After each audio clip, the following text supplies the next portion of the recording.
Assalamualaikum warahmatullahi wabarakatuh. Alhamdulillahilladzi arsala rasulahu bil huda wa dinil haqq liyudhhirahu 'ala ad-dini kullihi walau karihal musyrikun. Ashhadu an la ilaha illallah wahdahu la syarika lah wa ashhadu anna Muhammadan 'abduhu wa rasuluhu la nabiyya ba'dah. Allahumma salli wa sallim wa barik alaihi wa ala alihi wa ashabihi ajma'in. Subhanaka la ilma lana illa ma 'allamtana innaka antal alimul hakim. Rabbi shrah li sadri wa yassir li amri wahlul 'uqdatam min lisani yafqahu qawli. Hasbunallahu wa ni'mal wakil, ni'mal maula wa ni'man nasir. Yang saya hormati pengurus Masjid Al-Hijrah Markas Sunnah Nusantara. Begitu juga yang saya hormati para tokoh masyarakat, alim ulama, cerdik pandai, niniak mamak, para asatidah, ustaz dan ustazah, tuan-tuan, puan-puan, abang-abang, akak-akak, adik-adik yang mungkin saya tak sebutkan satu persatu namanya. Dan juga yang saya hormati tim media Asil TV dan seluruh para penonton Asil TV dimanapun berada. Dan juga yang saya hormati tim MM Channel dan seluruh para penonton MM Channel dimanapun berada. Sama ada dalam negara Indonesia, Semenanjung Malaysia, Sabah Sarawak, Singapura, Brunei, Thailand dan lain-lain tempat yang mungkin saya juga tak sebutkan satu persatu namanya. Kita mohon pada Allah Subhanahu Wa Taala, mudah-mudahan kita yang hadir pada pagi ini sentiasa mendapat rahmat dan taufik dari Allah Subhanahu Wa Taala. Amin ya rabbal alamin. Bersyukur kita pada Allah. Pagi ini Allah masih berikan kita kesihatan dan juga kesempatan. Kesihatan dan juga kesempatan. Yang mana ramai juga orang yang pagi ini sihat tapi tak ada kesempatan. Dan ada juga yang ada kesempatan tapi tak sihat. Kesempatan tu ada tapi tak sihat. Kesempatan apa? Kesempatan datang ke rumah Allah, mendengarkan ayat-ayat Al-Quran dan hadis-hadis Nabi SAW. Dan kita mohon pada Allah Subhanahu Wa Taala, mudah-mudahan semua aktiviti ibadah kita diterima oleh Allah Subhanahu Wa Taala. Amin ya rabbal alamin.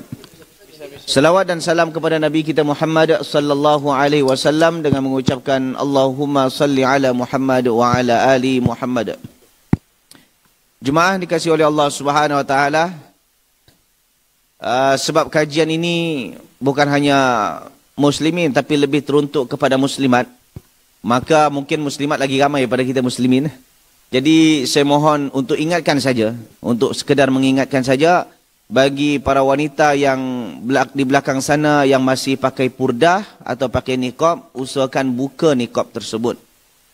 Tujuannya apa? Supaya kita tahu mana satu yang wanita original dan wanita jadi-jadian. Kita bimbang ada wanita jadi-jadian masuk ke dalam. Dia pakai purdah, dia duduk je. Senyap je. Senyap di sudut sana. Kita ingatkan tawajuh, kita ingatkan khusyuk, ternyata wanita jadi-jadian yang menyusup. Gitu. Dan kemudian juga saya mohon kepada para para peniaga di luar sana, jangan hanya fokus dengan peniaga. Jaga niaga tak ada masalah, tapi pastikan fokus juga dengar kajian. Kerana kajian bukan hanya untuk jemaah tapi juga untuk para peniaga. Sebab kita sama-sama Muslim, sama-sama Islam, yang ilmu ini penting, perlu untuk kita semua. Jangan sampai kita berniaga tapi kita tak hadir kajian. Tapi kalau kita niaga lepas tu dengar kajian, maka dua-dua dapat fid dunya hasanah wa fil akhirati hasanah. Jadi para peniaga di luar sana, kalau yang masih berborak, berbincang-bincang, bercakap-cakap, senyap semasa kajian ini, dengar kajian ini baik-baik supaya kita semuanya mendapat manfaat daripada ayat-ayat Al-Quran yang akan kita baca pada sekejap lagi. Muslimin dan muslimat yang dikasihi oleh Allah Subhanahu Wa Taala, pada masa duha ini kita insya-Allah akan membincangkan firman Allah Subhanahu Wa Taala 2 ayat saja. 2 ayat saja. 2 ayat saja, iaitu surah An-Nur ayat 58 dan 59. 58 dan 59. Dan seperti biasa selalunya setiap kali kajian di mana-mana tempat, bukan hanya di sini, di mana-mana tempat saya selalu memberikan satu tajuk. Tajuk itu bertujuan untuk kita tahu ke mana arah perbincangan yang akan kita ulas pada masa itu. Tajuk kita pada pagi ini adalah 3 waktu terlarang. Apa dia? 3 waktu terlarang. 3 waktu terlarang. Kalau kita baca hadis-hadis Nabi SAW, sebenarnya banyak waktu-waktu terlarang, waktu-waktu yang baik, ada disebutkan oleh Allah. Ataupun juga disebutkan oleh Nabi SAW dalam hadis-hadisnya. Tapi yang akan kita bincangkan di sini, 3 waktu terlarang yang disebutkan oleh Allah dalam Al-Quran. 3 waktu terlarang. Okey. Allah Subhanahu Wa Taala berfirman, A'udzu billahi minasyaitonir rajim. Ya ayyuhalladzina amanu. Wahai orang-orang beriman. Jadi di ayat ini Allah hanya panggil orang beriman. Yang tak beriman tak payah dengar.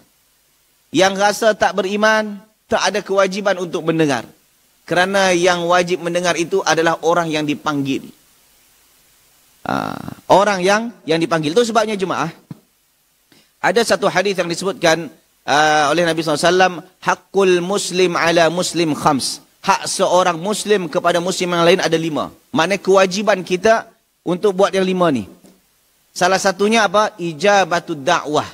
Kalau dipanggil atau dijemput atau diundang, ada kenduri, diundang kita, dijemput kita, kita kena datang. Kecuali ada uzur-uzur syar'i. Kalau tak ada uzur syar'i, dan majlis tersebut, majlis yang disyariatkan dalam Islam, kita dituntut untuk datang. Kerana apa? Kerana kita dah dijemput. Dan kalau tak dijemput, jangan datang. Kerana kalau kita tak dijemput, datang juga, maka makanan yang kita makan adalah haram. Boleh faham? Ni kadang-kadang daripada pergi ke kedai nasi, 15,000, 20,000, ini ada kenduri ni. Ada makan je lah. Tak boleh kita makan kecuali kita dijemput, kecuali kita diundang, kita dipanggil, baru boleh datang. Kalau seandainya yang dipanggil tu atau dijemput tu kita seorang, kemudian kita bawa kawan ni tak boleh.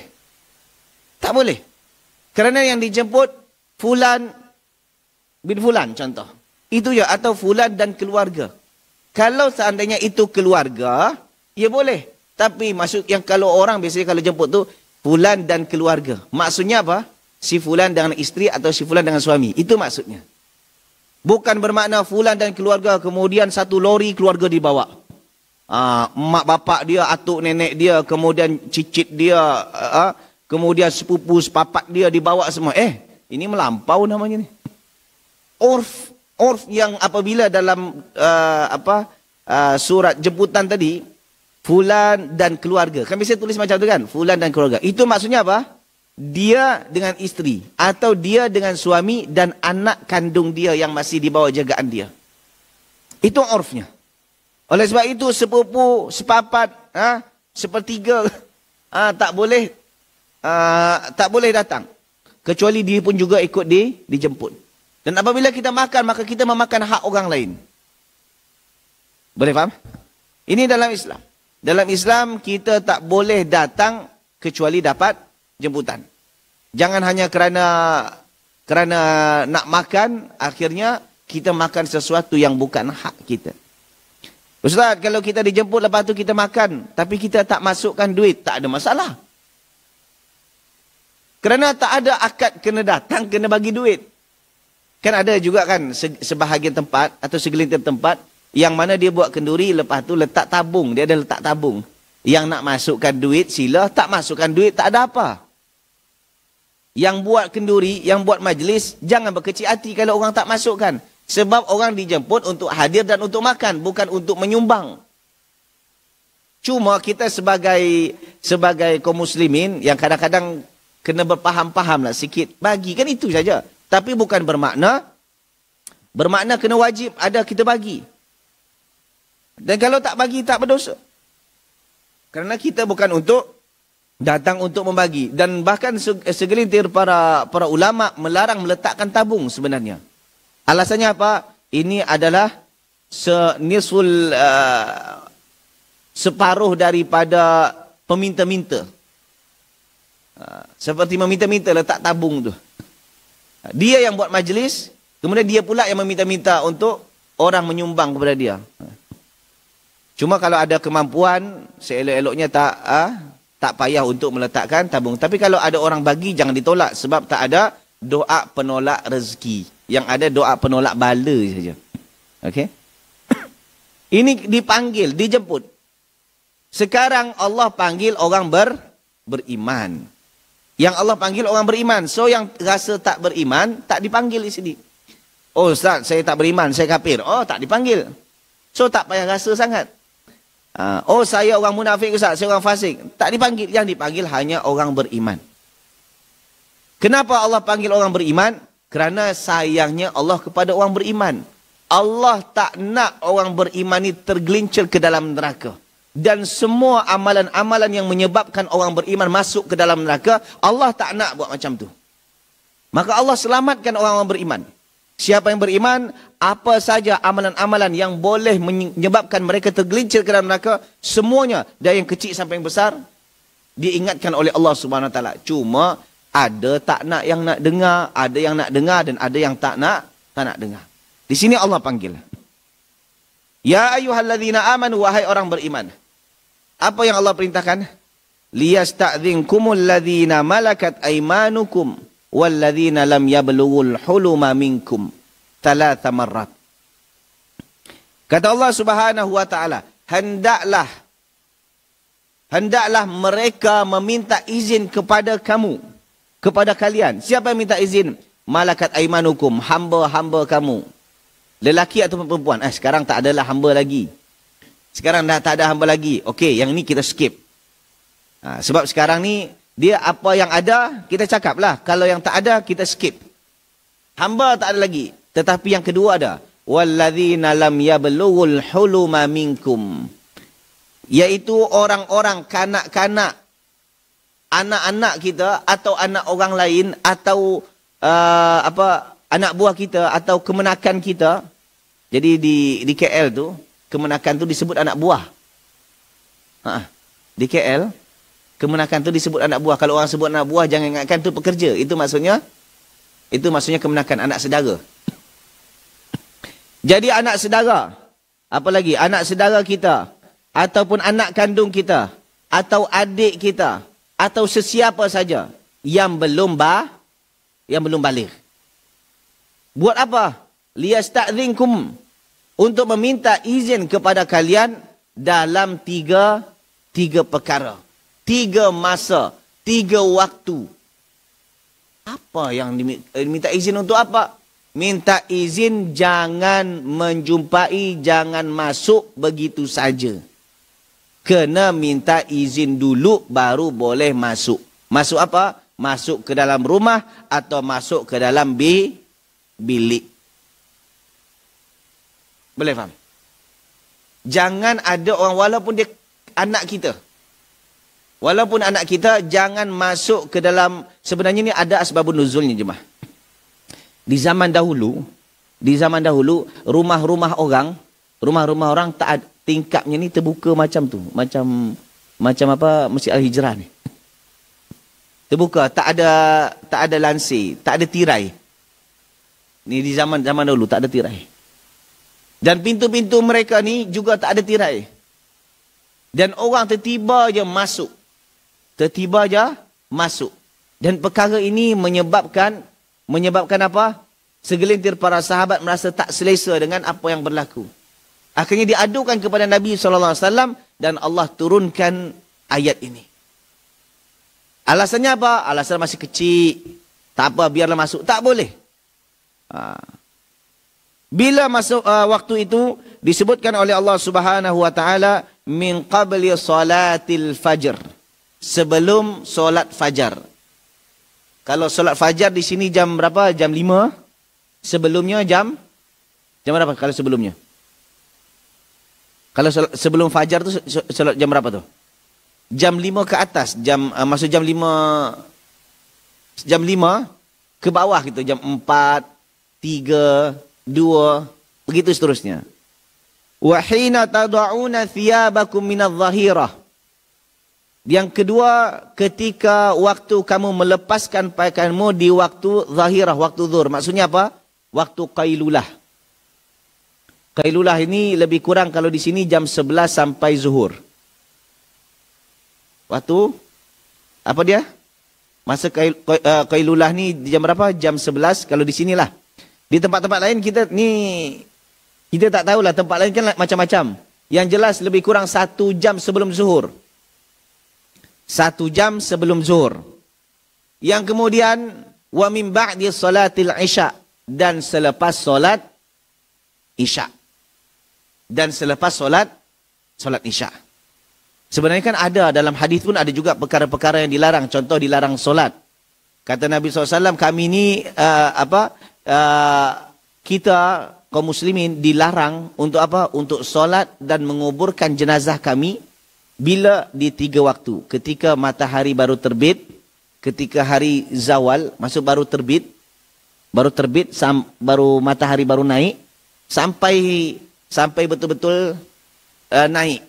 Dia matahari baru terbit tu tak boleh solat. Itu sebabnya solat isyraq tu bukan ketika matahari terbit. Ketika matahari dah naik selepas terbit. Tak ada solat isyraq ketika matahari terbit baru solat, tak boleh. Ini waktu-waktu terlarang. Boleh faham? Ketika waktu matahari baru terbit, dia bergantung kawasan. Kadang sebagian kawasan, contoh kalau di Madinah, kalau musim panas, subuh tu awal. Subuh tu awal, maghrib lama. Contoh, subuh pukul 4, nanti maghrib pukul 7. Lama. Tapi kalau musim sejuk, musim sejuk lain lagi. Malamnya lama, siangnya sekejap. Dia macam itulah kalau di Madinah. Yang jelas, ketika matahari baru terbit, seorang tak boleh solat. Tengah naik dulu, baru boleh solat. Itu yang disebutkan solat isyraq. Sehingga kerana matahari dah terbit tu, maka di sinilah khilaf di antara ulama. Sebagian ulama mengatakan bahawa isyraq itu adalah waktu duha. Ada yang mengatakan isyraq itu adalah duha. Sebagian ulama lain mengatakan bukan. Isyraq, duha. Tapi kenapa? Kerana isyraq itu dibuat ketika matahari dah terbit. Maknanya di awal waktu duha. Adapun duha masih panjang. Sebelum mula daripada matahari dah naik sampai matahari menjelang zawal sampai di atas kepala. Boleh faham? Waktu matahari di atas kepala tak boleh juga solat sampai tergelincir sedikit. Dan kemudian ketika matahari baru terbenam, tak boleh. Sampai betul-betul terbenam. Ini 3 waktu juga. 3 waktu tak boleh solat dan tak boleh menguburkan jenazah. Tapi yang dalam ayat ni bukan itu. Tak ada kena-mengena dengan solat. Masalahnya apa? Masalahnya hanya untuk meminta izin, tak boleh masuk ke dalam satu rumah, tak boleh masuk ke dalam bilik, walaupun itu kanak-kanak, selepas minta izin. Jemaah dikasihi oleh Allah Subhanahu wa taala. Islam ternyata bukan hanya sekedar mengajarkan kaifiat solat sahaja. Islam bukan hanya mengajarkan bagaimana cara solat, cara puasa, cara zakat, cara haji, umrah. Bukan itu saja. Ternyata aktiviti kita sehari-hari pun juga diatur dalam Islam. Aktiviti kita sehari-hari diatur dalam Islam. Bahkan sampai buang hajat pun kita juga diatur. Cuba ketika masuk ke Baitul Khala, ketika masuk ke tandas, kita guna kaki apa? Masuk kaki kiri. Lepas tu berdoa. Betul tak? Berdoa. Apa doanya? Allahumma barik lana fima razaqtana. Apa?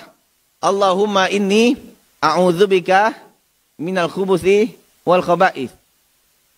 Cukup sampai situ. Jangan pakai Allahumma barik lana fima razaqtana sambungannya. Sebab jemaah, kenapa saya kata macam tu? Ada segelintir orang punya kelainan di mana mereka tak boleh makan kecuali dalam tandas.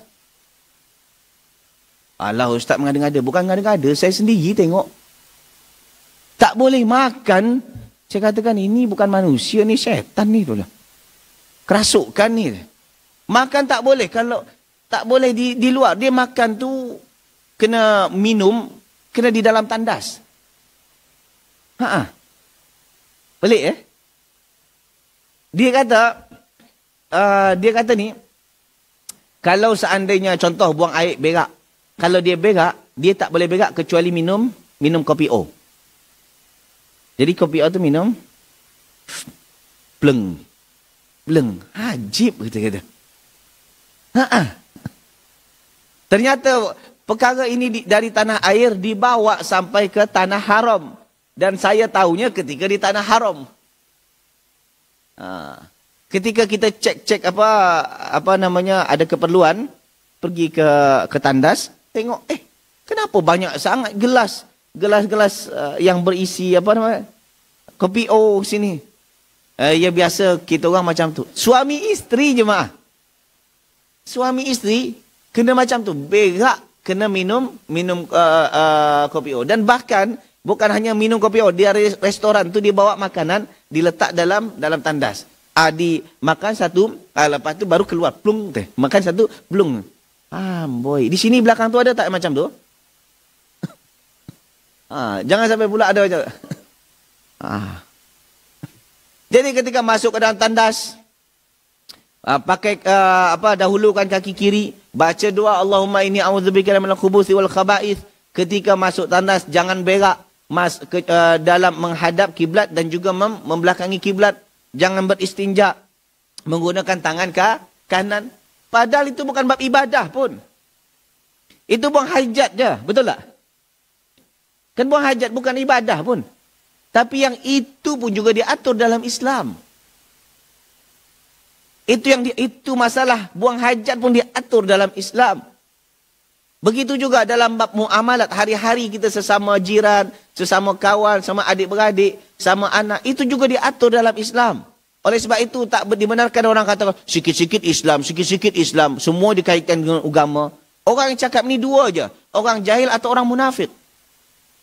Boleh faham tak sini? Kadang-kadang kan ketika kita ini nak boleh sebab dalam Islam hukumnya ni, Allah ni kan tak ada kena-mengena dalam agama. Jangan kaitkan semuanya dengan agama. Ini bukan kaitkan dengan agama, ini kaitannya dengan perintah dan larangan Allah. Kenapa? Pertama, kerana kita menumpang di bumi Allah. Maka yang namanya penumpang kena ikut rules.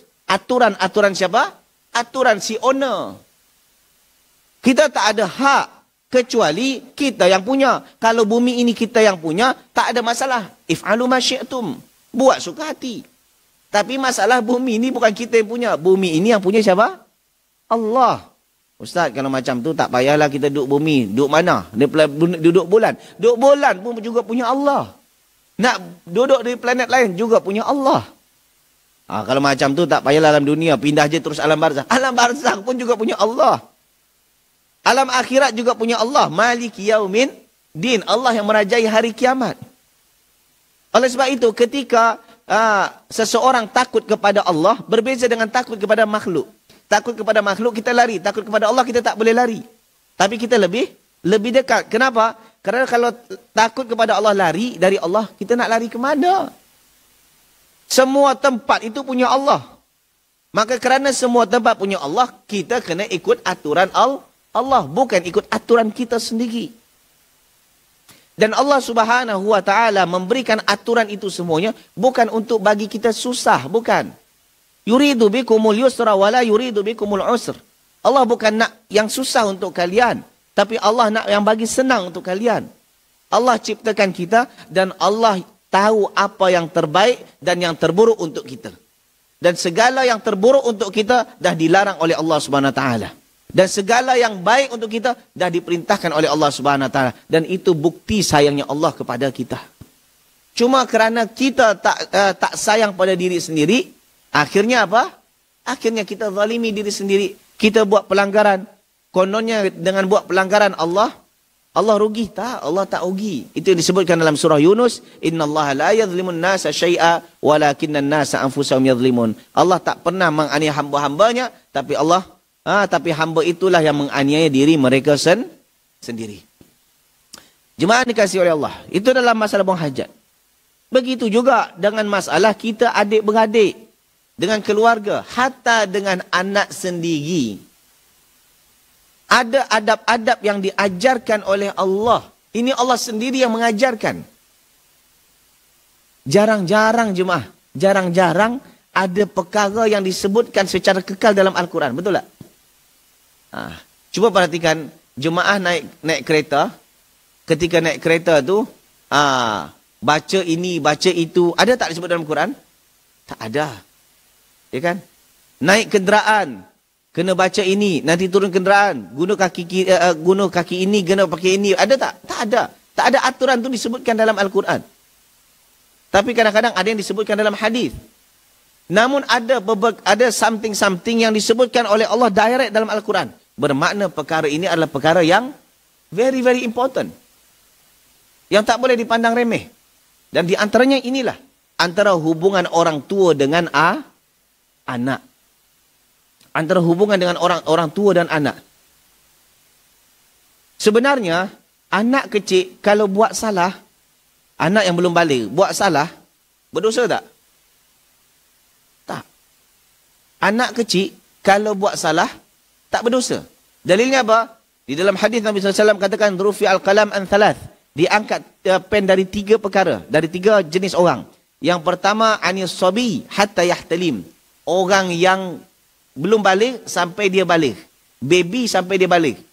Kemudian, anin naim hatta yastayqil. Orang yang tidur sampai dia terjaga. Sebab orang tidur dia tak sedar. Kemudian anil majnun hatta yaqil. Orang gila sampai dia berakal, sampai dia sedar. Itu sebabnya orang gila tak berdosa, buat apa pun tak berdosa. Andaikan orang gila membunuh, berdosa tak? Tak. Itu sebabnya ketika ada orang yang cucuk tok imam, cucuk ulama, para asatidah, nanti hujung-hujungnya dia buat gila tu. Supaya bebas. Kononnya bebas daripada hukum negara dan bebas daripada dosa. Kononnya. Tapi Allah tahu siapa yang betul-betul gila dan siapa yang buat gila. Orang ketika gila, dia tak wajib solat. Ketika gila, tak wajib solat. Jadi kalau dah sedar, baru wajib solat. Cuma jangan pula ketika waktu solat datang, dia gila. Dah habis waktu solat, dia sedar. Ini gila buat-buat namanya ni. Okey. Jadi orang kanak-kanak kecil, apabila dia buat salah, dia buat jenayat atau dia buat dosa, dia tak berdosa. Dia buat maksiat, dia tak dosa. Tunggu dulu, belum habis lagi. Anak-anak, kanak-kanak ni, yang belum balik maksud saya. Balik umur berapa?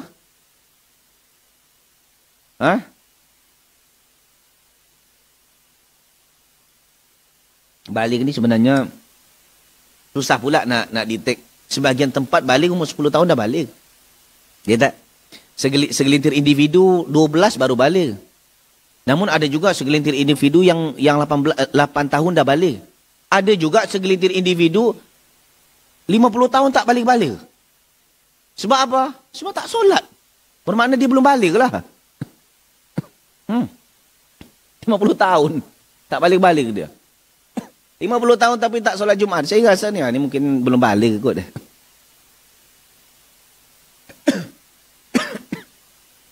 Jumaat dikasih oleh Allah Subhanahu Wa Taala.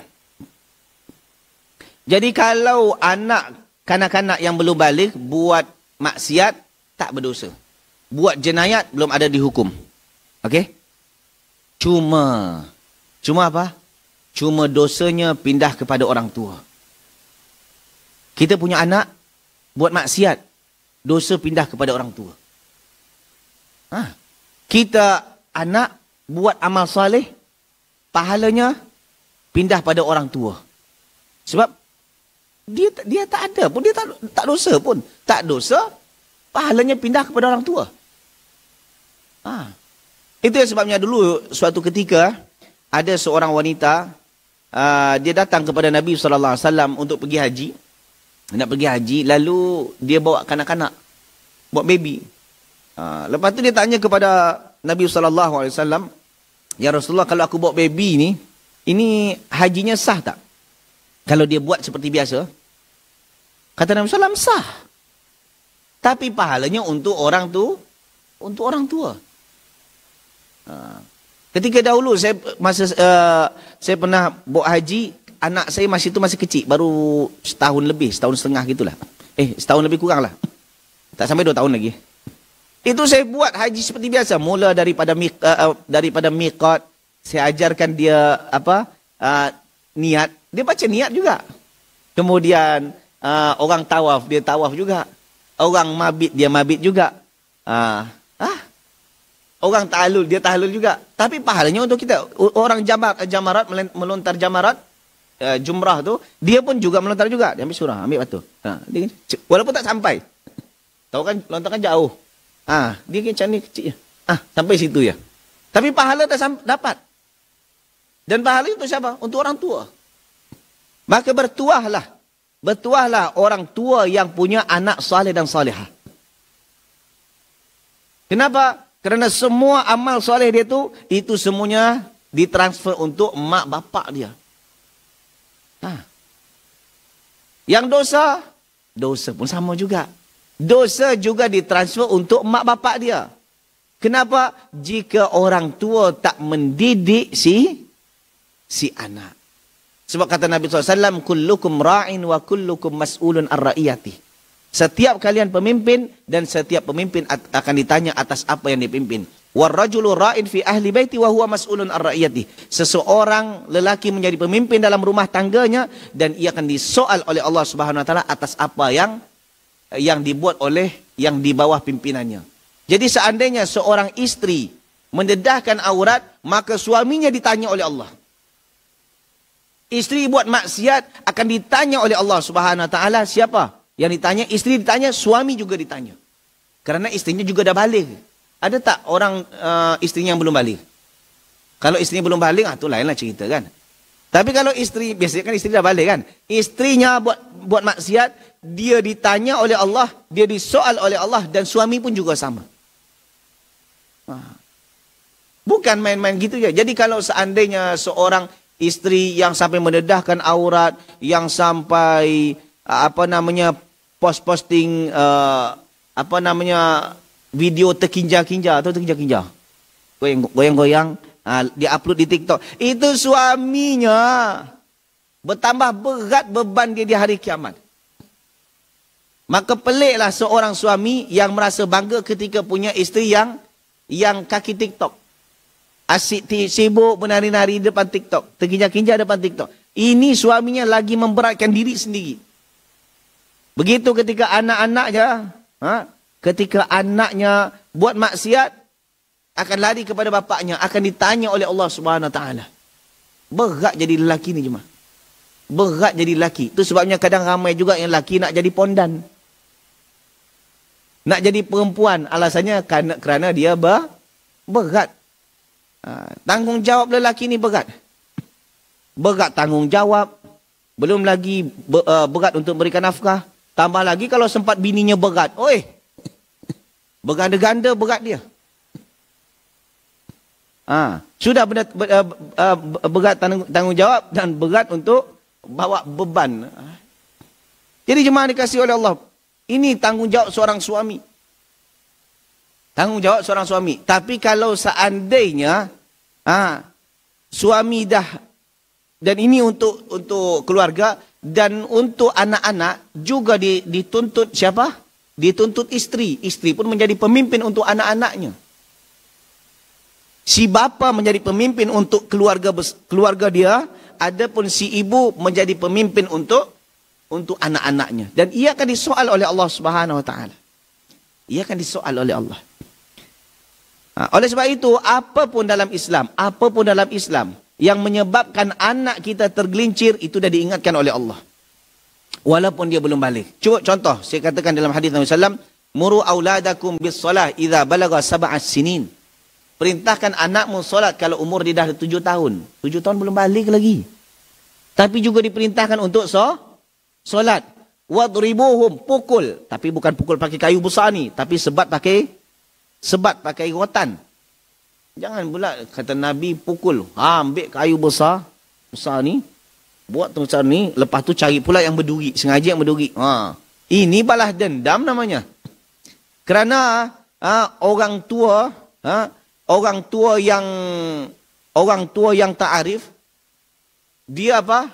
Dia dendam kepada apa yang pernah dia rasakan daripada emak bapak. Ni kerana segelintir emak bapak seperti ini ni. Contoh, segelintir emak bapak semasa kecil dia tak dapat perhatian daripada emaknya sendiri. Boleh faham tak? Dulu emak bapak ni semasa kecil, ayah dia dan emak dia ni tak perhatian kepada dia. Ataupun suka pukul dia. Ataupun memang pandang sebelah mata kepada dia. Selepas dia kahwin, dia punya anak, anaknya dibuat yang sama seperti mana yang pernah dirasakan semasa kecil. Dan ini berlaku. Dulu masa kecil, dia ni tak dipandang sangat oleh mak bapaknya. Sebab mungkin dia ni anak sulung. Anak sulung. Akhirnya, atau mungkin mak bapak ni jahat sikit lah, atau suka pukul lah dia kerana dia merasa anak sulung. Sementara yang dikasih itu anak bungsu. Dan dia benci dengan perangai seperti itu. Dia benci. Tapi yang menjadi masalahnya, ketika dia dah menjadi emak bapak, dia buat perkara yang dia benci untuk anaknya sendiri. Ini orang tua biadab namanya jemaah. Dia benci dengan orang, buat perkara tertentu, tapi dia buat yang sama. Sama seperti orang sekarang yang demo, kan ini yang berlaku tu. Dia benci dengan orang-orang corruption. Corruption tu apa? Mencuri. Mencuri duit rakyat. Mencuri duit orang awam. Kan gitu. Tapi dia sendiri pun mencuri. Fasiliti umum dihancurkan, dibawa besi-besinya. Dibawa besi, dijual. Kereta orang dirosak, lepas tu besi-besinya dibawa. Sampai signboard, batang signboard, tak ada salah pun itu dicabut, dijual. Ini pencuri. Ini pencuri, mentaliti pencuri. Dia benci dengan pencuri, dia pun juga mencuri. Ini manusia biadab. Ini manusia biadab. Bahkan yang orang tak ada apa, tak ada salah, kedai-kedai yang mungkin dekat dengan kawasan yang berlakunya demo, itu pun habis dijarah. Habis dia ambil barang-barang mereka. Sampai mall yang jauh tak ada apa-apa, sengaja datang ke mall, ambil barang-barang orang. Apa ni? Ini perompak, dosa besar. Dia benci dengan ahli politik yang mencuri, yang corruption. Ternyata dia punya mentaliti pun sama, pencuri dan merompak. Innalillahi wa inna ilaihi raji'un. Macam mana negara ini akan baik? Begitu juga dalam rumah tangga. Jika emak bapak tak suka dia diperlakukan buruk oleh emak bapaknya sewaktu dia kecil, maka ketika itu dia jangan buat perkara yang sama untuk anaknya. Ini mak bapak biadab namanya. Kerana kalau dibuat seperti itu, maka nanti anak itu akan punya jangkitan sifat buruk daripada mak bapak, dan dia akan buat seterusnya kepada anaknya, kepada cucu seterusnya. Akan rosak. Apa yang benci kita tengok orang, jangan pula kita buat. Okey. Jemaah dikasihi oleh Allah Subhanahu wa taala. Kalau anak salah, kalau mak bapak tak tanggungjawab, dia tak mendidik, dia akan kena. Kemudian jemaah dikasihi oleh Allah, wadribuhum, pukul mereka kalau dah umur 10 tahun. Wa farriqu bainahum fil madaji'. Kalau dah 10 tahun, kemudian asingkan katil dia, tempat tidur dia. Pada 10 tahun belum balik. Sebab apa? Sebab dibimbangkan dia dah faham aurat wanita. Dia dah faham aurat lawan jenis dia. Jika dia perempuan, dah faham aurat lelaki. Jika dia lelaki, dah faham aurat perempuan. Dan ketika yang menjadi masalah di sini, nanti berlaku sesuatu yang bahaya. Boleh jadi zina sedarah. Dan di antara perkara, sebab dalam Islam ni, Allah katakan, wala taqrabuz zina, jangan kamu menghampiri zina. Dan semua jalan-jalan menuju zina, semuanya diharamkan dalam Islam. An-nahyu bi syai'in nahyin bi wasail hukmul maqasid. Sesuatu yang dilarang maka jalan menujunya juga dilarang. Oleh sebab itu anak tu diajarkan adab supaya macam inilah. Supaya tahu. Kerana anak kecil ni, dia ni ibarat rebung, tahu rebung? Dia masih boleh dibentuk. Tapi kalau dia jadi buluh, dia keras. Dibentuk pun, kalau tak pandai-pandai bentuk, dia akan sebat kita. Tahu buluh kan? Buluh ni, kalau tak pandai-pandai ni, terlepaslah. Pap! Dia akan sebat kita. Betul tak? Kalau buluh tak, kita boleh bentuk. Jadi dari buluh ni, dari kecil ni, dia diatur. Wahai anak-anak, kalian kalau masuk ke dalam rumah mak bapak, maksudnya jumpa mak bapak, masuk ke bilik mak bapak, tak boleh masuk begitu saja. Kena ketuk pintu. Diajarkan dalam Islam. Ketuk pintu. Bila di waktu 3 waktu tadi. Sebelum solat subuh. Di waktu Qailulah. Qailulah ni 1 jam sebelum zuhur. Dan kemudian selepas solat isyak. Jadi bermakna kalau dikira dari lepas isyak sampai subuh. Dari lepas isyak sampai subuh.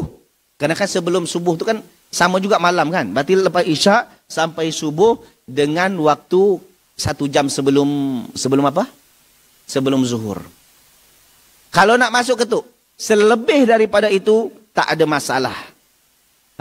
Itu yang disebutkan dalam ayat ni, thalathu auratil lakum. Itu 3 aurat bagimu. Itu 3 waktu aurat bagimu. Maksudnya apa?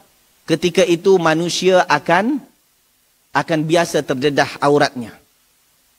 Ketika tidur, terdedah aurat.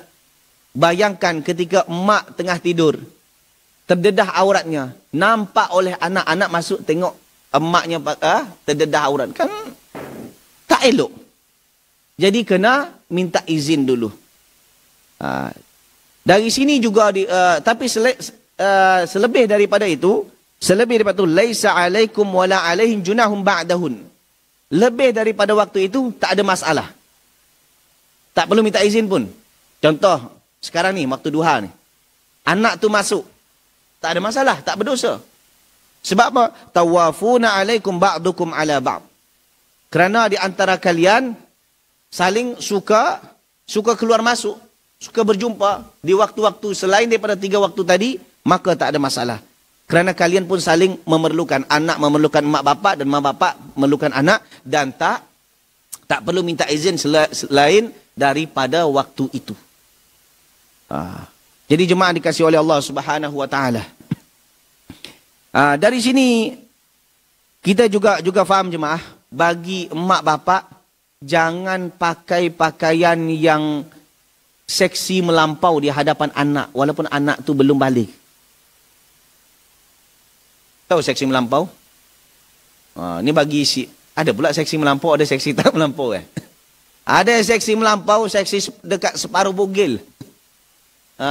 Di hadapan anak-anaknya.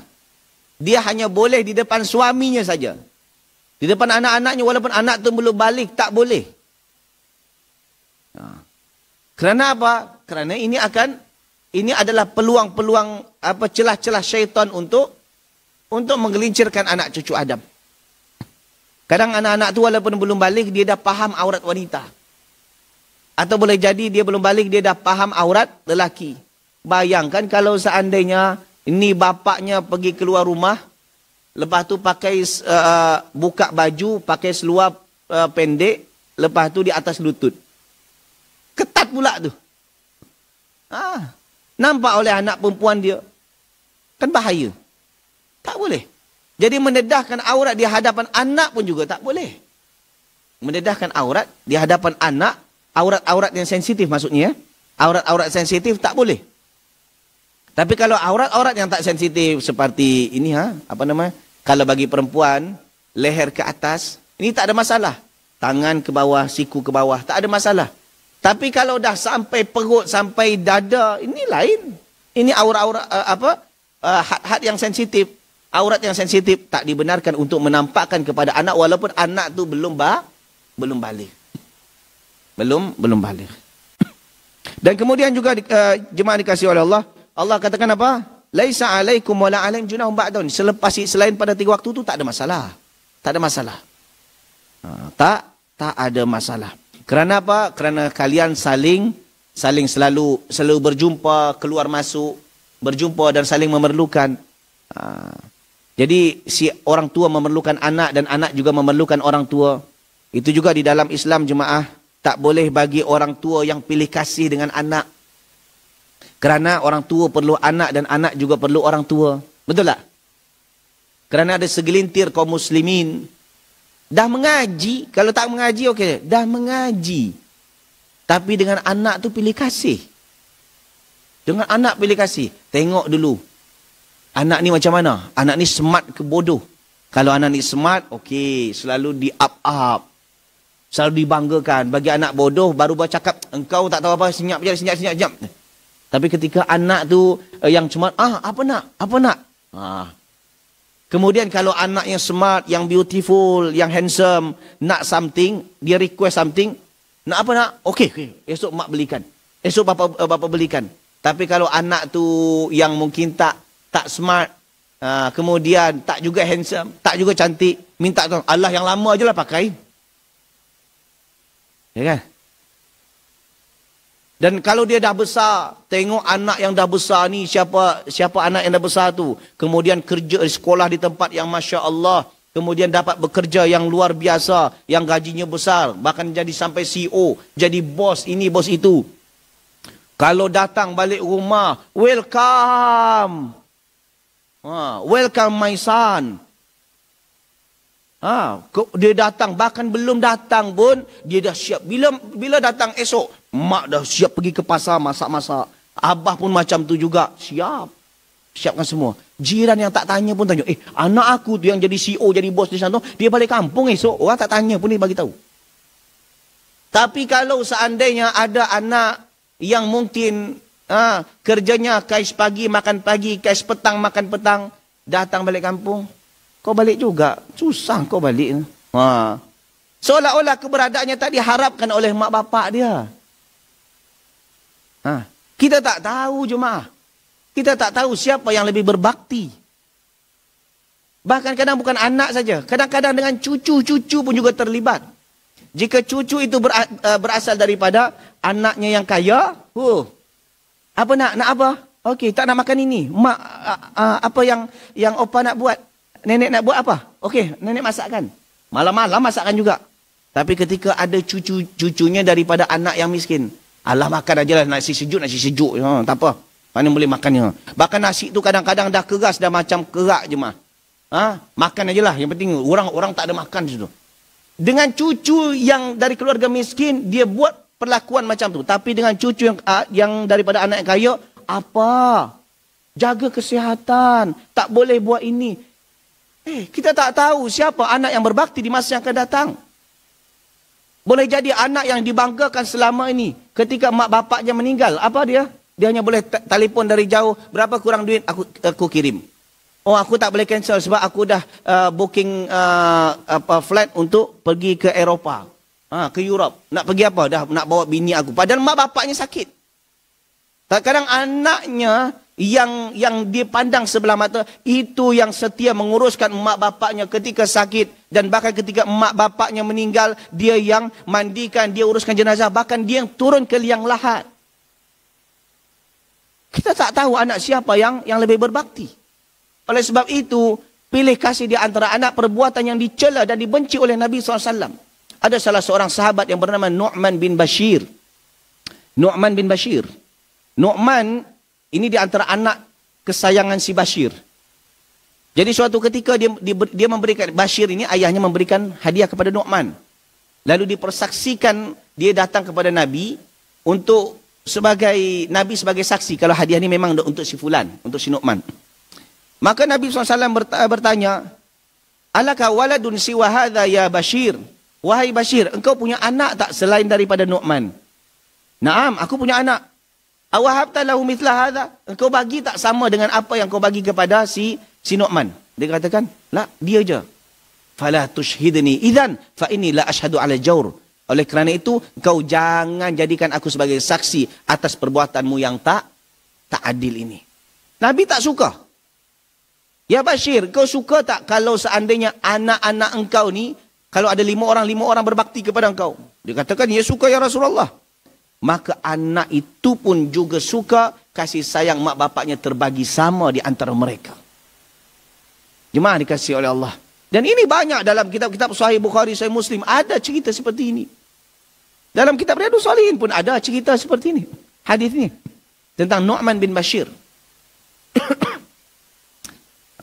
Jadi anak perlukan orang tua perlukan anak. Jangan mentang-mentang, oh saya ni sekarang tengah kuat. Ni ada juga segelintir bapa-bapa macam tu. Saya tengah kuat, saya boleh cari duit sendiri. Anak biarlah urus sendiri-sendiri. Nanti kalau kita dah tua, ternyata anak tu berjaya, baru kita tahu minta belas kasihan daripada anak.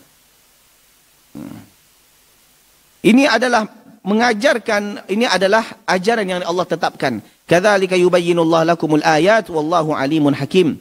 Demikianlah Allah Subhanahu wa taala menerangkan ayat-ayatnya dan Allah Maha mengetahui lagi Maha bijaksana. Dan yang ayat yang ke-59 yang terakhir. Yang ada soalan boleh cepat hantar. Kata Allah Subhanahu wa taala, wa idza balagal atfalu minkumul huluma falyasta'dhinu kama sta'dhana alladhina min qablihim. Tetapi kalau anak-anak tersebut dah balik, tadi kan anak yang belum balik ni. Anak belum balik. Kalau anak tu dah balik, maka selain daripada waktu yang 3, waktu-waktu bila-bila pun dia kena masuk minta izin. Seperti mana orang lain, orang dewasa minta izin.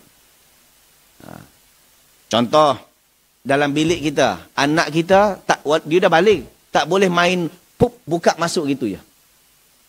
Dia kena minta izin, ketuk. Mak, abah, masuk, kata maknya. Masuk. Kalau tak boleh masuk. Bila diajarkan dari kecil. Kalau tak dari kecil diajarkan, dia besar, dia tak faham. Dia dah jadi buluh. Tapi kalau dari kecil diajar, baru dia faham. Boleh faham? Jemaah ni macam melotot dia tengok saya. Seram kali. Serius, jangan serius sangat. Ini pentingnya dalam Islam. Ternyata Allah juga mengatur segala sesuatu, bukan hanya apa? Kaifiat, ibadah saja. Tapi juga masalah muamalah, termasuk juga muamalah dengan anak-anak sendiri. Jadi anak tu tak dibenarkan masuk, kalau dah balik, bila-bila masa, anytime. Bukan, kalau yang belum balik kan 3 waktu tadi. Ya kan? Lepas isyak sampai subuh. Lepas tu, waktu Qailulah. Itu yang belum balik. Itu belum balik 3 waktu tu. Selain 3 waktu tu, tak apa. Contoh jam 8 pagi, jam 9 pagi, atau jam berapa tu? Jam 2 tengah hari. Masuk gitu je, jumpa mak bapak, masih dibenarkan. Tapi kalau dah balik, tak boleh. Kalau dah balik, kena minta izin.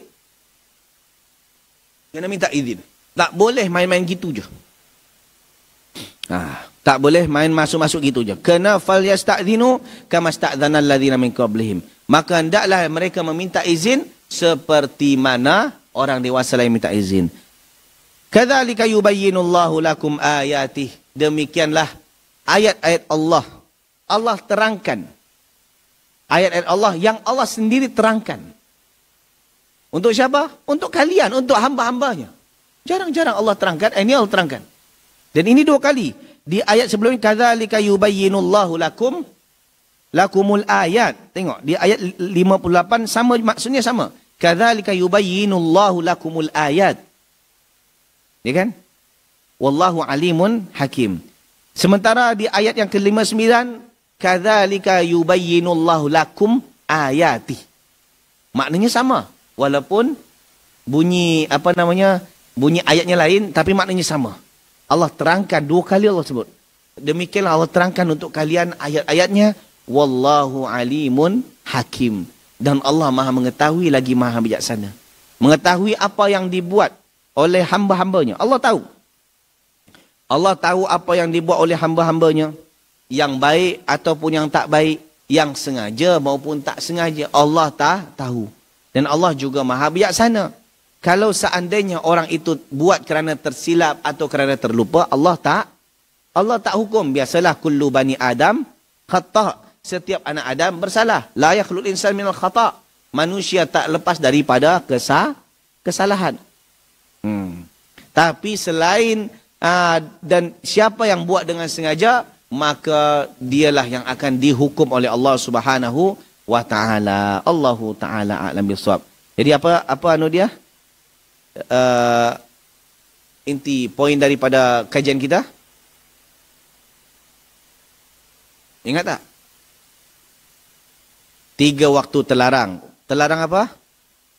Anak masuk ke bilik mak bapak kecuali dengan izin. Selain daripada 3 waktu terlarang ni boleh. Itu kalau belum balik. Kalau dah balik, harus minta izin anytime. Okey? 1. Yang kedua, emak bapak tak boleh memperlakukan anaknya sesuatu yang pernah dia benci dari apa yang dia pernah terima daripada emak bapaknya sebelum. Boleh faham? Kalau emak bapak dia dulu, yang sebelum masa dia kecil-kecil, emak bapaknya jahat, tak bertanggungjawab atau pilih kasih, jangan pula ketika dia dah jadi emak bapak pula, dia buat perlakuan yang sama untuk anak-anaknya. Time-time macam ni selalu ada gempa di sini ya. Pekan lepas.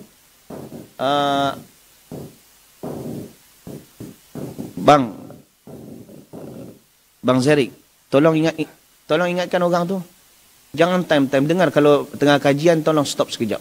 Setengah jam je. Lepas tu sambung lagi.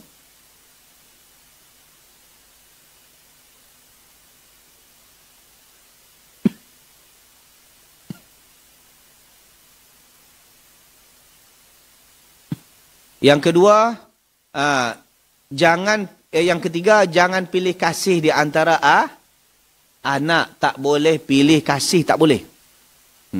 Haram pilih kasih jemaah. Haram pilih kasih. Setiap anak walaupun dia lemah, pasti punya kelebihan yang orang lain tak punya. Masya Allah. Tu yang saya cakap, kumpulkan cepat baru tahu saya. Banyaknya tak akhwat ni. Okey.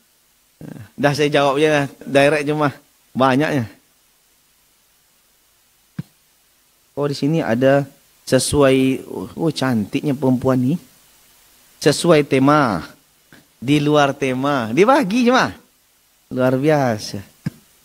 Ini di luar tema.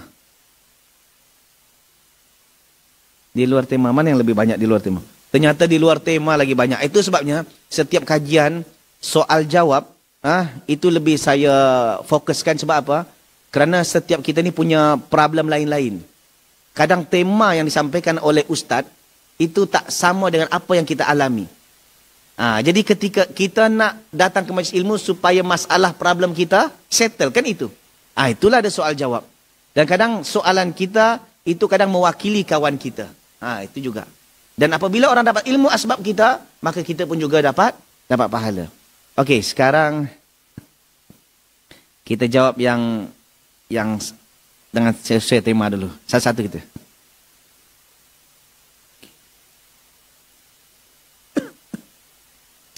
Assalamualaikum Ustaz. Waalaikumsalam warahmatullahi. Izin bertanya Ustaz, sila. Bagaimana kita pergi undangan, diajak kawan tapi kita tidak diundang? Yang diundang kawan kita, bagaimana hukumnya Ustaz? Dah saya jelaskan tadi. Tak boleh datang. Kecuali kita dapat undangan juga. Kita dapat jemputan juga. Walaupun bukan dari kertas. Call saja atau mungkin WhatsApp saja. Ini pun juga undangan, jemputan boleh. Kita datang. Kalau kita dapat. Kalau kita tak dapat, hanya kawan saja yang dapat. Kawan tu boleh pergi, kita tak boleh pergi. Kalaupun kita pergi, kita diri je di tempat parking. Diri je tempat parking. Jangan masuk. Kerana itu bukan hak kita memakan makanan yang ada di kenduri tersebut. Allahu Ta'ala alam bissawab. Ustaz, bolehkah memukul anak laki-laki usia 11 tahun jika ia tidak solat ke masjid? Bukannya laki-laki, anak perempuan pun sama juga. Kalau dah 10 tahun, wadribuhum kata Nabi, pukul. Tapi pukul jangan pakai kayu besar. Pakai sebab kecil untuk mendidik, bagi dia takut. Bagi lepas takut, nanti bagi dia kesedaran, nasihat sedikit demi sedikit. Supaya nanti dah dewasa, dia tak tinggalkan solat. Ustaz, kita dah didik, ternyata dah besar dia, ternyata tinggalkan solat. Itu dah di luar kawalan kita. Apatah lagi kita dah meninggal, ternyata anak selepas kita, dia derhaka kepada Allah, kita dah bebas daripada soalan Allah Subhanahu Wa Taala. Allah Taala alam. Bismillah.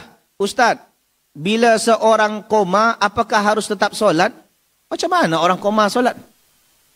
Orang koma ni separuh mati, macam mana dia solat? Kalau dia solat bermakna dia tak koma namanya. Tapi kalau seandainya dia ni tersedar, maka dia solat. Maka dia solat kalau dia sedar. Kalau seandainya dia tak sedar sampai puluhan tahun, maka dia dah bebas. Tapi itu jarang pula ada orang koma sampai puluhan tahun. Tapi biasanya koma sehari, 2 hari saja. Sebab kata Nabi SAW, kalau orang yang terlupa solat atau tertidur, maka falyusalli idza dzakaraha, maka solatlah dia ketika dia mengingatnya. Contoh kita tidur kan, tidur subuh jam 5 contoh. Ya kan, jam 4.45 kan subuh. Kemudian dia tidur terbabar sampai pukul 7 atau pukul 8. Ini waktu duha ni, subuh dah lepas. Maka solat tak ada masalah. Maka solatnya tetap sah. Okey, Allah Taala alam. Bagaimana setelah waktu zuhur? Bobok siang, amboi. Bobok ni aja. Apa? Tidur. Bahasa apa tu bobok? Bahasa sayang. Esok panggil bini, bobok. Itu. Bagaimana? Nantilah saya cuba. Panggil isteri. Bobok, sini bobok. Bahasa sayang kata jemaah. Bagaimana dengan setelah waktu zuhur, bobok siang? Apakah termasuk waktu terlarang juga anak masuk ke kamar? Kerana umumnya orang kita istirahatnya ba'da zuhur. Masya Allah. Jawabannya yes. Kenapa di sini dikatakan waktu qailulah? Kerana memang sunahnya itu tidur waktu qailulah. Dan di zaman sahabat memang qailulah itulah yang qailulah itu yang waktu tidur. Kalau di tempat kita qailulah itu tak boleh tidur. Dia itu kena settlekan kerja dulu sampai habis, nanti dah zuhur baru boleh tidur. Jadi sebenarnya illah dia. Tujuan dia apa? Tujuannya supaya ketika orang tu tengah berehat, mungkin terdedah auratnya, maka jangan sampai oleh anak-anak. Walaupun anak sendiri. Maka kalau di tempat kita, urfnya mungkin selepas zuhur, qailulah tak ada, tapi lepas zuhur, maka itu pun juga datang kena minta izin. Allahu Ta'ala alam. Sikit ni sesuai temanya. Ni yang tak sesuai tema. Tengok. Bismillah.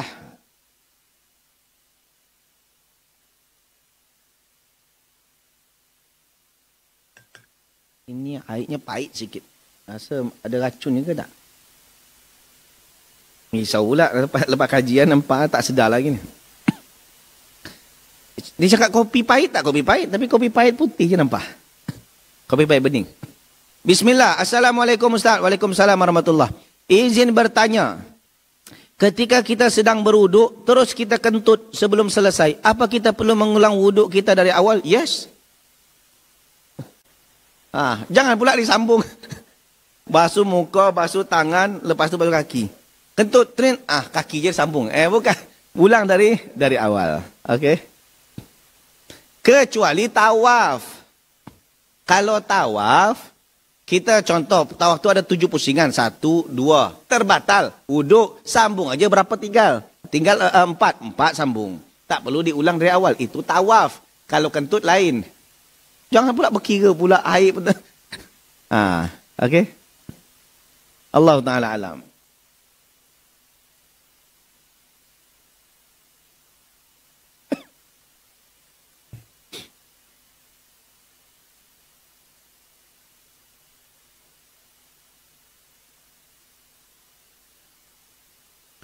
Bismillah. Izin bertanya Ustaz. Sila. apakah berdosa kalau kita membayar sejumlah uang kepada perusahaan tenaga kerja atau ejen untuk mendapat pekerjaan? Contoh, ejen saya ada pekerjaan. Kalau kamu diterima perusahaan ini, kamu harus bayar 10% dari gaji kamu. Jadi, kalau seandainya, kalau itu dalam bentuk upah dia yang carikan kerja, maka tak ada masalah. Kalau dia yang carikan kerja, dia carikan job, lepas tu aku dapat job, kau nak bagi aku yang susah cari, okey, kerjakan, tak ada masalah. Cuma kalau seandainya bukan seperti itu, maka lihat dulu, ada kes-kes yang tak boleh, bahkan ada yang termasuk rasuah. Contoh, kita dah diterima, tak diterima, kita apply di suatu tempat kerja. Masa ketika apply di tempat kerja tersebut, kita tak diterima, contoh, kita tak diterima. Lepas tu kata ada ada staff di sana lah. Kau nak aku luluskan tak? Okey, tapi kau bagi aku sekian ya. Ini haram ni. Ini namanya rasuah. Ar-rasyu wal murtashi finnar. Orang yang memberikan rasuah dan menerima rasuah di neraka. Namun ada juga yang ketika kita sebenarnya dah diterima, tapi dipersukar tak boleh masuk. Pekerjaannya halal ya, masuk pekerjaan mungkin bengkel atau apalah. Tak boleh masuk, pada kita dah memang pakarnya dan kita dah diterima, cuma dipersusah, kena bayar. Maka di sini yang berdosa adalah yang menerima, yang memberikan tak berdosa. Boleh faham? Jadi ar-rasyu wal murtashi finnar, orang memberikan sogok dan yang menyogok itu di neraka. Itu lihat situasi. Ada kalanya yang hanya menerima saja yang berdosa, yang memberi tak berdosa. Okey, Allah Taala alam bissawab.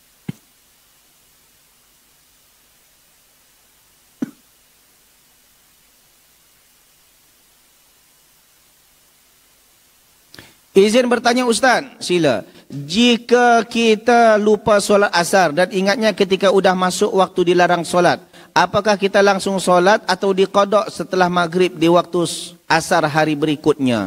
Solat di waktu itu juga.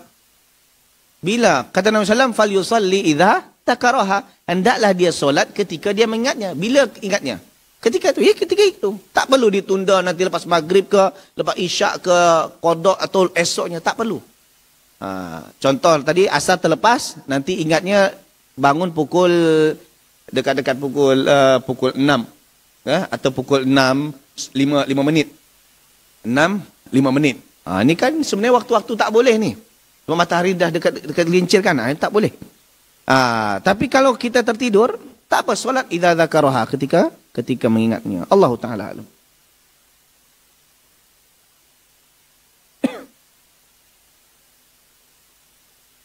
Ustaz, ya, apakah seorang kanak-kanak yang berbuat dosa wajib bertaubat ketika dewasa kelak?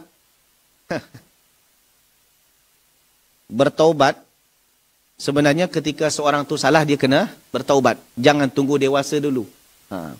Cuma masalahnya, kalau seandainya orang dia dewasa dan dia teringat kesalahan yang lama, kemudian dia bertaubat, dan maksudnya dia tak balik lagi buat, maka bertaubat. Maka bertaubat. Cuma jangan sampai diulang lagi. Ini taubat, lepas tu nanti dibuat lagi. Okey, Allah Taala alam. Ustaz, apakah memberi hadiah kepada dosen kerana baru balik kampung memberi oleh-oleh itu termasuk dalam sogok menyogok? Ustaz, ini namanya ghulul namanya. Ghulul, harta khianat. Termasuk hadayal ummal, memberikan hadiah kepada dosen, kepada guru. Ini tak boleh. Kita tak boleh bagi hadiah kepada orang yang dah bergaji tetap. Kecuali kita dah tak ada urusan dengan dia lagi. Boleh faham tak? Tak ada urusan dengan dia lagi. Kalau tak dibagi, tak lulus. Patutnya kita dah lulus dah. Dosen tu perlu diadukan cuma. Kalau ada macam tu, dosen tu perlu diadukan. Jadi, dia macam ni.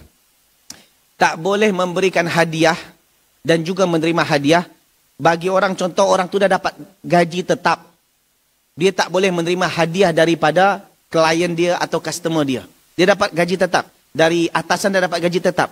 Kenapa? Kerana kalau seandainya dia diterima hadiah ni diterima, nanti dengan customer atau klien yang sanggup lalu bagi hadiah, dia layan dengan baik. Ada klien-klien yang tak bagi hadiah, dia layan dengan buruk. Padahal dia dah digaji untuk melayani semua.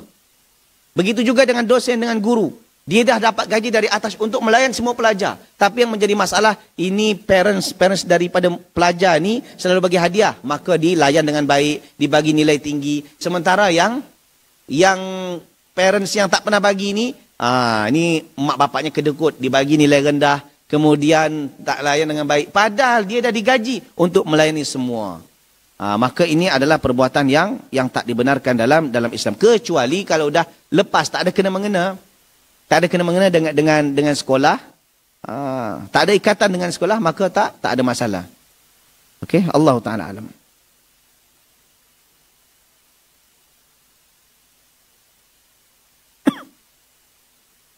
Assalamualaikum Ustaz. Waalaikumsalam warahmatullahi. Dulu sewaktu menaiki rumah baru, orang tua pernah memintakan obat dari kampung dan ditanam di sekitar rumah dengan tujuan supaya diberikan tenang dan kebaikan untuk penghuni rumah. Apakah benda tersebut perlu diangkat kembali? Cuma posisinya anak tidak tahu pasti di mana. Mohon solusinya. Yes, perlu diangkat dan dibuang kembali. Itu namanya tangkal. Azimat-azimat. Kata Nabi SAW, Man allaqata tamimatan faqad asyrak. Siapa yang mengantungkan tangkal-tangkal atau letakkan tangkal-tangkal di dashboard kereta dalam rumah, maka dia dah menyekutukan Allah. Kalau mati tak bertaubat kepada Allah, maka pupus semua amal solehnya.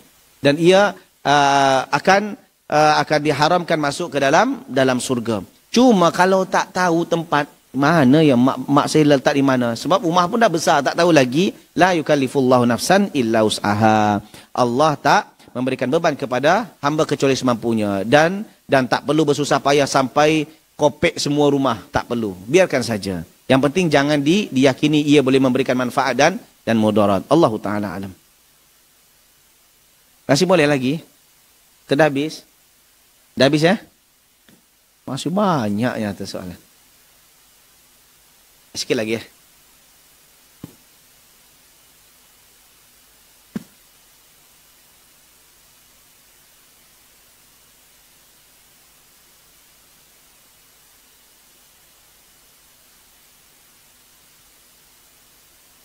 Ini bagus soalannya. Bagus-bagus soalannya. Tapi panjang-panjang kena dijawabnya.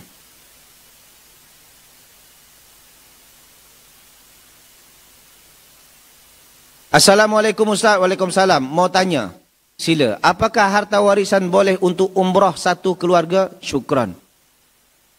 Harta warisan siapa? Kalau harta warisan dia boleh. Kalau harta warisan orang punya dia ambil untuk umrah, tak boleh. Jadi siapa punya harta warisan ni? Contoh dia punya bahagian. Dia dapat bahagian 1M. Dia bawa satu keluarga, jangan satu keluarga, satu kampung pun bawa, sila. Itu harta dia. Tapi ni harta warisan orang punya, lepas tu dia ambil, dia belum bagikan, lepas tu dia bawa. Ni tak boleh, ini haram. Jadi bergantung harta warisan siapa yang dia pakai. Okey? Allah Ta'ala alam. Ingat dia, harta warisan itu tak boleh dibagi min ba'di wasiyati yusina biha audain. Kecuali selepas hutang jenazah itu dibayarkan dan wasiat-wasiatnya ditunaikan. Berapa saki bakinya barulah difaraidkan. Tapi kalau hutangnya belum dilunaskan, kemudian wasiatnya belum ditunaikan, tak boleh dibagi. Andaikan duitnya ada 1M, ternyata hutangnya 950, bagi 90, tinggal 50M. 50 ni ada wasiat 50 juta. 50 juta ni ada lagi wasiatnya, tinggal 20 juta, tinggal 30 juta. 30 juta tu dibagi walaupun asalnya 1M. Begitu cara dia. Okey? Allah Ta'ala alam.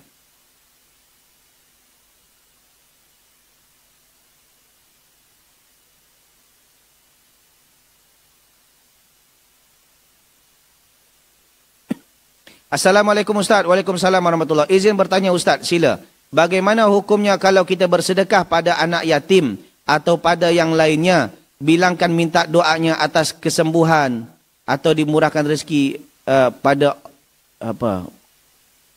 kesembuhan daripada Allah, Ustaz. Oh, bersedekah kemudian minta doa daripadanya. Boleh, tak ada masalah. Yang seperti ini boleh. Berwasilah dengan amal soleh.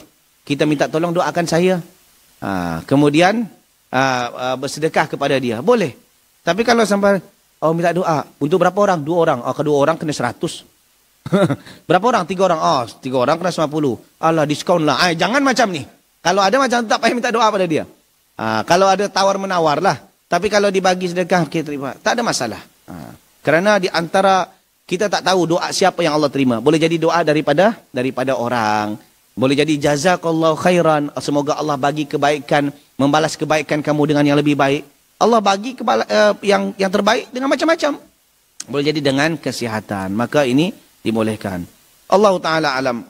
Jemaah, ini banyak soalannya. Tak sempat saya jawab. Masa dah habis. Kalau saya jawab juga nanti sampai pukul 11.30 nanti. Kasihan jemaah yang lain. Okey, cukup ya. Tapi saya mohon maaf kepada jemaah yang tak terjawab soalan. Dan saya mohon juga, terlupa saya ingatkan. Kalau setiap soal jawab, jangan ada jemaah di belakang sana yang bercakap-cakap. Ya, jangan ada yang bercakap. Dah, cukuplah sini dulu. Soalan ni nanti saya jawablah. Bila saya jawab, Rabu malam saya jawab. Kajian sini Rabu malam, kan saya ada kajian Rabu malam, saya jawab. Jemaah, macam mana kita? Hadirlah lagi. Hadir kajian Rabu malam, nanti saya jawab insya-Allah. Okey? Waktu lagi? Tanya sikit. Berapa sikit, Pak? Okey, sila, Pak. Cuba dulu, Pak.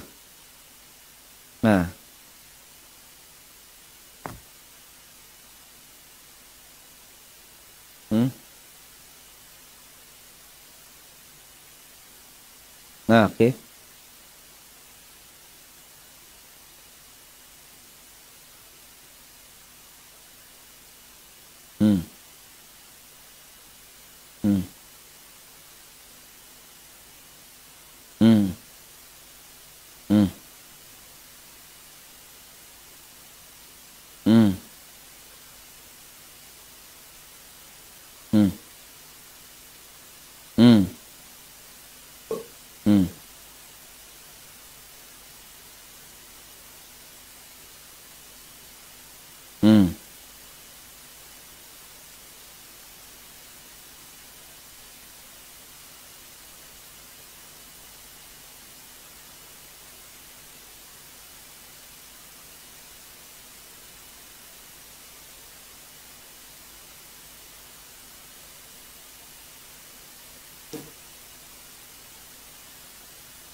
Sebenarnya jawabannya panjang, tapi saya singkat je lah ya. Saya singkat dia. Jadi macam mana kita kena taat ulil amri sementara banyak kebijakan-kebijakan dia atau arahan-arahan dia yang tak selari dengan Al-Quran dan Sunnah. Tak selari dengan Al-Quran dan Sunnah. Allah SWT sebutkan dalam Al-Quran, Ya ayuhalladzina amanu ati'ullaha wa ati'ur rasulah wa ulil amri minkum. Hai orang beriman, taatlah pada Allah, taat pada Rasul dan ulil amri kamu, pemimpin kamu. Fa in tanaza'tum fi syai'in farudduhu ila Allah wa Rasul. Ayat itu tak sampai situ, masih ada sambungannya. Fa in tanaza'tum fi syai'. Apabila kamu ada berselisih antara kalian, farudduhu ila Allah wa Rasul. Maka kembali kepada Al-Quran dan Sunnah Nabi sallallahu alaihi wasallam. In kuntum tu'minuna billahi wal yaumil akhir. Jika kamu beriman kepada Allah dan hari akhir. Jadi kalau seandainya kepada ulil amri kita wajib tahan. Alal mar'in muslim as-samu wa ta'a fi ma ahabba wa karih. Seorang muslim itu wajib mendengar dan taat atas apa yang diarahkan oleh pemimpinnya. Illa ayyumara bimaksiyah. Kecuali dia mengarahkan kepada maksiat. Fa in umira bimaksiyah fala sam'a wala ta'ah. Kalau dia menyuruh kita untuk buat maksiat, maka tak wajib kita untuk mengikutinya. Itu kata Nabi SAW. Cuma bukan semua arahan daripada pemimpin itu maksiat. Walaupun kadang-kadang dia tak ada pun dalam Al-Quran, tapi dia tak bercanggah. Contoh, pakai helmet semasa bawa motor. Ada tak dari Quran atau hadis kena apabila bawa motor kena pakai helmet? Pakai sabuk pengaman ya kan? Kalau di Malaysia namanya tali geledah namanya.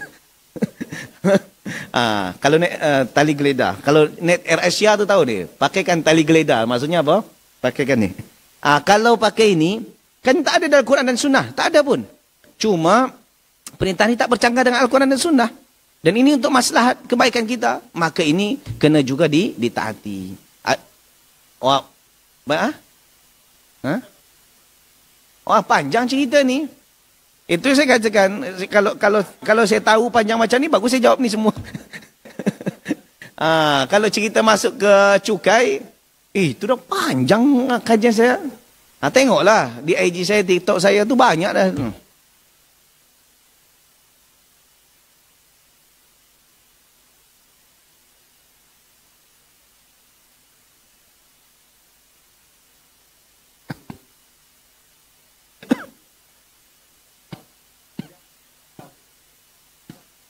Oh, jadi soalannya itu sebabnya masyarakat marah akhirnya menjarah menjarah harta-harta orang kerana pajak dinaikkan, kemudian hidup disusahkan, kan gitu. Lepas tu menjarah. Ini matlamat tujuan tak menghalalkan cara. Ini memang mentaliti pencuri. Orang kalau mentaliti pencuri, dia cari 1001 alasan untuk dapat peluang mencuri. Bahkan kalau boleh, di manalah, bahkan rumah dah tertutup kunci pun dia akan curi juga. Apatah lagi tengah demo ini memang kesempatan dalam kesempitan. Ini memang mentaliti pencuri cuma. Mentaliti je. Bukan tak ada cerita masalah cukai tak cukai. Ini kalau mentaliti pencuri, dia akan mencuri. Pencuri lawan pencuri, betul. Sepatutnya pencuri, dia sebenarnya orang yang menjarah ni, yang mencuri barang orang ni, dia sebab belum ada jawatan. Kalau dia dapat jawatan menjadi ahli politik, jadi di parlimen tu, mungkin dia lebih ganas lagi daripada ahli parlimen sekarang. Sebab dia belum dapat je. Kalau dah dapat, lebih ganas tu. Boleh jadi Indonesia ni satu negara dijual untuk kepentingan peribadi dia. Okey? Mentaliti pencuri. Yang namanya pencuri tetap haram. Apapun alasannya. Okey? Allah Ta'ala alam bisawab, itu saja yang boleh saya kongsikan. Ini dah lebih pula daripada time-nya. Time-nya pukul 11. Esok jemaah kalau ada kajian. Kalau kajian saya lah. Kalau kajian yang lain tak ada masalah. Kalau kajian saya, kalau boleh pukul 10.30 hantar soalan. Jadi biar panjang jawabannya. Jangan sampai dah dekat pukul 11 baru dihantar soalannya. Okey? Subhanakallah bihamdika asyhadu an la ilaha illa anta astaghfiruka wa atubu ilaik. Assalamualaikum warahmatullahi wabarakatuh.